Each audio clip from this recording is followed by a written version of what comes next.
10 common mistakes that throw your creatine in the trash and harm your body. Creatine is without a doubt one of the most efficient supplements when it comes to building muscle mass. Multiple scientific studies have proven its effectiveness in increasing strength, power, and hypertrophy. Yet, so many people end up wasting its potential, or worse, doing real damage to their health by making basic but dangerous mistakes. In this video, we'll break down the 10 most common and risky mistakes that you should never make when taking creatine. This is how to avoid wasting your money, and more importantly, protect your health while optimizing your gains. And no, creatine does not cause hair loss. There are no reliable studies that prove this myth. Stick around till the end, because mistake number 7 is the one almost everyone makes, without even realizing it. 1. Taking creatine on an empty stomach. Taking creatine on an empty stomach is one of the most overlooked but significant mistakes. Creatine's absorption is heavily influenced by insulin, and consuming it without any food, especially without carbohydrates or protein, can drastically reduce how effectively your body utilizes it. When taken alone, especially first thing in the morning, it may sit in your digestive tract longer, triggering bloating, nausea, or stomach cramps in some people. Worse, it can lead to a phenomenon where a portion of the creatine gets converted into creatinine, a waste product that is filtered by the kidneys and does absolutely nothing for your muscle gains. Pairing creatine with a post-workout meal, or even a simple carbohydrate source like a banana or a protein shake enhances the insulin response, improves absorption, and reduces gastrointestinal stress, giving your body exactly what it needs to get the most out of every scoop. 2. Ignoring creatine quantity to save money. Trying to stretch your supply by taking suboptimal doses is another critical error. Some people think they can make a 30-serving tub last 60 days by having the dose, but that's not how creatine works. The whole mechanism of creatine depends on muscle saturation, and until your muscles are fully saturated with it, you're not getting the full benefit, period. Underdosing may delay the saturation phase by weeks or even months, which significantly postpones any gains in performance or size. Worse, the small, subclinical amounts often result in no measurable improvement, leading people to wrongly assume creatine doesn't work for them. If anything, this approach leads to both wasted time and money. It's far more efficient to take the clinically recommended 3 to 5 grams daily consistently, rather than trying to budget dose and never reach the threshold where results actually begin to appear. 3. Not increasing water intake. Many people overlook how essential proper hydration is when supplementing with creatine. Since creatine draws water into your muscle cells, a process that supports hypertrophy, muscle fullness, and better recovery, you need to increase your total water intake accordingly. If you maintain your regular hydration habits while taking creatine, your body ends up pulling water away from other systems, potentially leaving you dehydrated.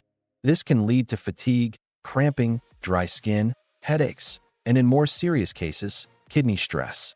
Especially during intense training sessions or hot weather, the need for hydration becomes even more urgent. You're not just sipping water for the sake of your muscles. You're protecting your whole body's ability to function under the new cellular conditions that creatine creates. A good rule of thumb is to add at least an extra 0.5 to 1 liter, 17 to 34 ounces, of water per day, and even more if you're sweating heavily. 4. Not taking creatine on non-training days. Some people think that creatine is like caffeine, something you only need on workout days. But creatine doesn't work acutely. It works through long-term accumulation and saturation. If you only take creatine on workout days, you're creating a stop-start pattern where your muscle creatine levels never fully stabilize. This means you're likely hovering below optimal saturation, which cuts down on the strength, endurance, and recovery benefits. Your muscles don't just need fuel on training days. They need it constantly to repair, rebuild, and grow. In fact, non-training days are when the real recovery and adaptation happen. By skipping your dose, you're undercutting the very processes that lead to growth. So remember, creatine is not a pre-workout stimulant. It's a daily foundational supplement, and consistency is the real secret weapon. 5. Choosing the wrong type of creatine. This is arguably the most widespread mistake. largely fueled by aggressive marketing. The supplement industry has created dozens of creatine variants: creatine HCl, creatine ethyl ester, buffered creatine, liquid creatine, and even creatine gum. But nearly all of them fall short compared to plain creatine monohydrate. The truth is, creatine monohydrate is the most researched supplement in history, with hundreds of studies proving its effectiveness, safety, and affordability. Other forms often claim better absorption or less water retention, but most of these claims are not supported by robust scientific evidence. Some may even degrade more quickly in liquid or stomach acid, making them less effective. And worst of all, they're usually 2 to 5 times more expensive.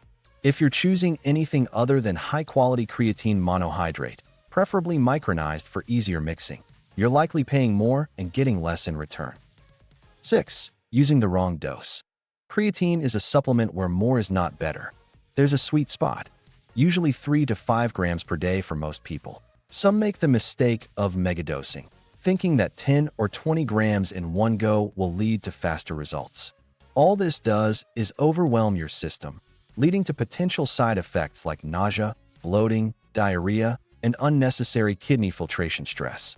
On the flip side, others take less than the recommended amount and never reach proper saturation. Then they claim creatine doesn't work, when in fact, they never used a scientifically valid protocol. If you're using a loading phase, it's typically 20 grams split into 4 doses over 5 to 7 days, followed by the maintenance phase of 3 to 5 grams daily. No matter what you do, consistency and proper dosing are the 2 biggest drivers of creatine's effectiveness, not taking a fistful of powder and hoping for magic. 7. Mixing it in vitamin or protein shakes the wrong way. Creatine is generally stable in water, but problems start when it's mixed into the wrong substances or left to sit for too long. For instance, if you mix creatine into an acidic citrus juice or certain vitamin drinks and let it sit, it can degrade into creatinine, a waste byproduct that offers zero benefits and can tax your kidneys. Similarly, if you blend it into a protein shake that sits in your gym bag for hours in a warm environment, the breakdown process accelerates. Heat, acidity, and time are the enemies of creatine stability. To get the full benefit, mix it into cold or room temperature water or a shake just before you drink it. If you're combining it with protein or carbs, that's fine. Just consume it fresh and avoid acidic mixes like lemon juice or orange juice unless you're drinking it immediately. 8. Not consulting a doctor before starting. Creatine is safe for most healthy individuals, but that doesn't mean it's universally safe. Many people have underlying health conditions they're unaware of, like mild kidney disease, hypertension, or metabolic disorders, that could interact poorly with creatine supplementation. Especially for individuals with pre-existing kidney issues, adding a compound that increases the kidney's filtration workload without medical clearance is a gamble. This is particularly critical for those on medication, older adults, or people with chronic health issues. Before you start any long-term supplement protocol, especially one that affects hydration levels and muscle metabolism, it's wise to get blood work done and have a short conversation with your physician. This is about long-term health, not just short-term performance. 9. Thinking you will have instant results. Creatine is not a magic powder that gives you results overnight. This is a long-game supplement. Some people expect to feel a boost in performance within the first 24 to 48 hours, and when that doesn't happen, they stop using it.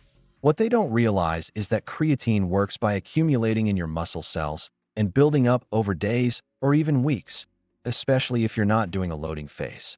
Once your muscles are saturated, that's when the real benefits start: increased strength, improved ADP regeneration, better endurance, and enhanced recovery.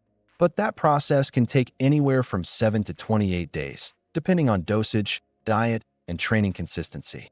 If you expect instant results, you'll give up before creatine even has a chance to work. Patience and daily use are non-negotiable. 10. Ignoring the signs your body gives you. Last but most importantly, listen to your body. If you experience chronic bloating, cramping, excessive fatigue, or digestive issues after starting creatine, don't just ignore them. These could be signs that you're taking too much, not drinking enough water, or that your body is not tolerating it well, especially if you're not using a pure, high-quality monohydrate. Some people also make the mistake of pushing through side effects, believing they're part of the adjustment phase. But this can lead to more serious health consequences, especially if kidney or GI stress is involved. Pay attention to urine color, hydration levels, bowel regularity, and general energy levels. If anything feels consistently off, scale back your dosage, increase hydration, or pause supplementation and consult a healthcare provider. Your health comes first, always. Creatine is powerful, but like anything powerful, it must be respected and used correctly. Avoid these 10 dangerous mistakes, and you'll not only protect your health, but also unlock creatine's full muscle-building potential. Comment below if you've made any of these mistakes before, or if you've had success with creatine done right. Don't forget to like, subscribe, and hit that bell icon so you never miss the science-backed truth behind supplements and fitness hacks. Stay strong, stay smart, and train hard.